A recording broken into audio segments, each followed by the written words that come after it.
15 अप्रैल साल 2023 की वो काली रात जिसने पूरे भारत को हिलाकर रख दिया। कैमरों की फ्लैशलाइट्स चमक रही थी, मीडिया के सवाल गूंज रहे थे, लेकिन किसी को अंदाजा नहीं था कि अगले ही पल टीवी स्क्रीन पर लाइव मौत का तल्ख मंजर दिखने वाला है। गोलियों की तड़तड़ाहट और धुएं के बीच एक साम्राज्य का अंत हो गया। आखिर कैसे एक तांगे वाले का बेटा बना जुर्म की दुनिया का बेताज बादशाह? क्यों उसे पुलिस के कड़े पहरे के बीच सरेआम मौत के घाट उतार दिया गया? क्या यह सिर्फ एक गैंग वॉर थी या इसके पीछे छिपी थी कोई और गहरी साजिश? इस वीडियो को अंत तक देखें, क्योंकि आज हम उस फाइल को खोलने जा रहे हैं जिस पर खून के धब्बे अभी भी ताजा हैं।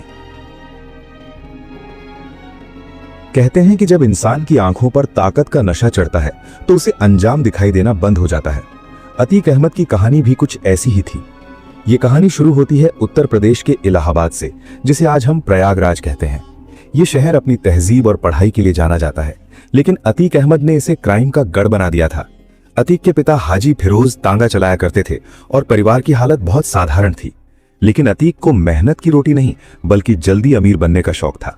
जवानी की दहलीज पर कदम रखते ही उसने पढ़ाई छोड़ दी और गलत संगत में पड़ गया। साल 1979 ये वो साल था जब अतीक अहमद ने जुर्म की दुनिया में अपना पहला कदम रखा। उस समय इलाहाबाद में चांद बाबा नाम के गैंगस्टर का खौफ हुआ करता था। अतीक जानता था कि अगर उसे बड़ा बनना है तो उसे शहर के सबसे बड़े शेर का शिकार करना होगा। उसने ठीक यही किया। दिन दहाड़े चांद बाबा की हत्या करके अतीक ने यह ऐलान कर दिया कि अब इस शहर का नया डॉन वो है। इस एक हत्या ने अतीक को रातों रात फेमस कर दिया। पुलिस फाइलों में उसका नाम दर्ज हो गया, लेकिन सड़कों पर उसकी दहशत शुरू हो चुकी थी। अतीक अहमद सिर्फ एक अपराधी बनकर नहीं रहना चाहता था। वो जानता था कि भारत में अगर जुर्म को लंबी उम्र देनी है तो उसे पॉलिटिक्स की ढाल चाहिए। इसलिए उसने खादी पहनने का फैसला किया। साल 1989 में वो पहली बार विधायक बना। ये एक अजीब विडंबना थी कि जिस हाथ में हथकड़ी होनी चाहिए थी उस हाथ में जनता ने पावर दे दी। विधायक बनते ही अतीक का हौसला 7वें आसमान पर पहुंच गया। अब वो सिर्फ गैंगस्टर नहीं था, वो माननीय विधायक बन चुका था। पुलिस भी उस पर हाथ डालने से डरने लगी थी, क्योंकि अब उसके पास लॉ मेकर का ठप्पा था। अतीक ने अपनी पावर का इस्तेमाल करके जबरन वसूली, जमीनों पर कब्जा और किडनैपिंग का एक ऐसा बिजनेस मॉडल तैयार किया जिसे तोड़ना मुश्किल ही नहीं नामुमकिन लगने लगा था। उसके गुर्गे पूरे शहर में फैल गए और किसी की हिम्मत नहीं थी कि अतीक के खिलाफ एक शब्द भी बोले। अगर कोई बोलता तो उसे हमेशा के लिए खामोश कर दिया जाता। ये अतीक के राइज की कहानी थी, लेकिन उसे नहीं पता था कि पाप का घड़ा एक दिन जरूर भरता है। वक्त का पहिया घूमता है और साल आता है 2004। अतीक अहमद अब फूलपुर से सांसद बन चुका था। उसका रुतबा इतना बढ़ गया था कि वो खुद को कानून से ऊपर समझने लगा था। लेकिन इसी दौरान इलाहाबाद पश्चिम की विधानसभा सीट खाली हो गई। अतीक चाहता था कि ये सीट उसके भाई अशरफ को मिले, ताकि घर की पावर घर में ही रहे।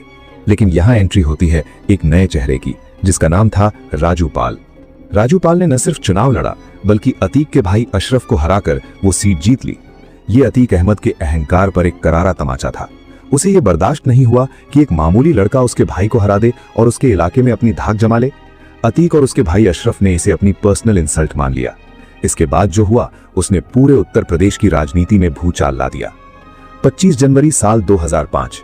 राजू पाल अभी अपनी जीत का जश्न भी ठीक से नहीं मना पाए थे कि दिन दहाड़े उन्हें गोलियों से छलनी कर दिया गया। यह हमला इतना जबरदस्त था कि राजू पाल को संभलने का मौका तक नहीं मिला। डॉक्टरों के मुताबिक राजू पाल के शरीर से लगभग 19 गोलियां निकाली गई थी। यह हत्या सिर्फ एक हत्या नहीं थी, यह अतीक का मैसेज था पूरे शहर के लिए कि जो भी उसके रास्ते में आएगा उसका अंजाम यही होगा।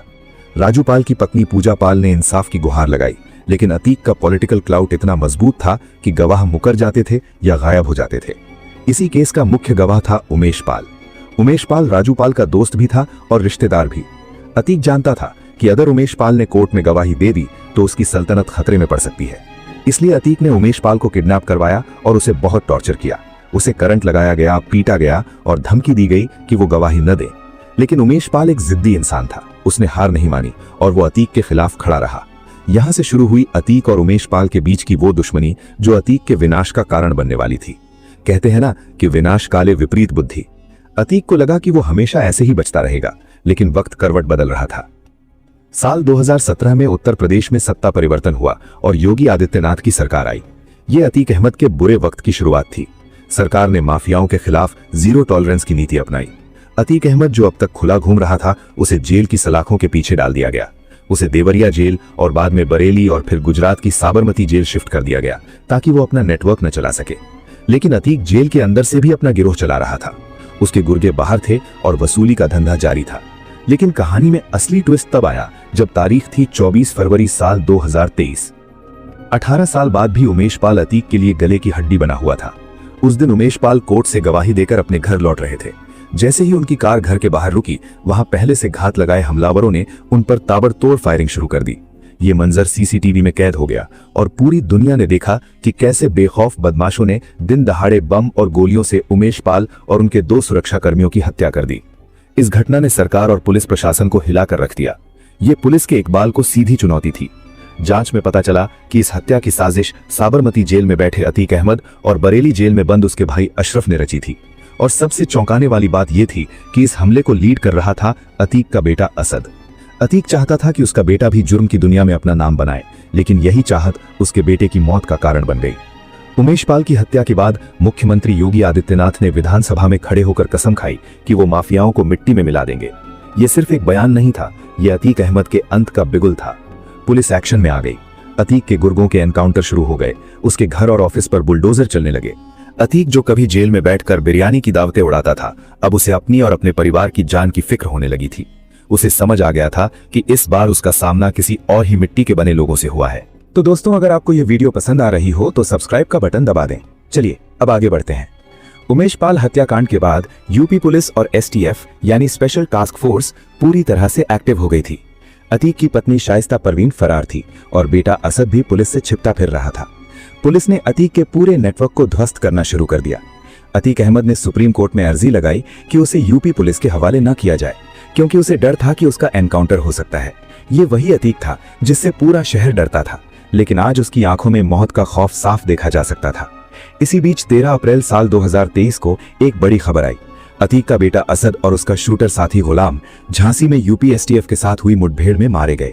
जिस वक्त अतीक को यह खबर मिली, वो कोर्ट में पेशी के लिए लाया गया था।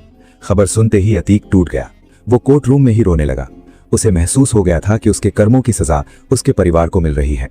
उसने जिस बेटे को शेर बनाना चाहा था, वो जवानी में ही कफन ओढ़ चुका था।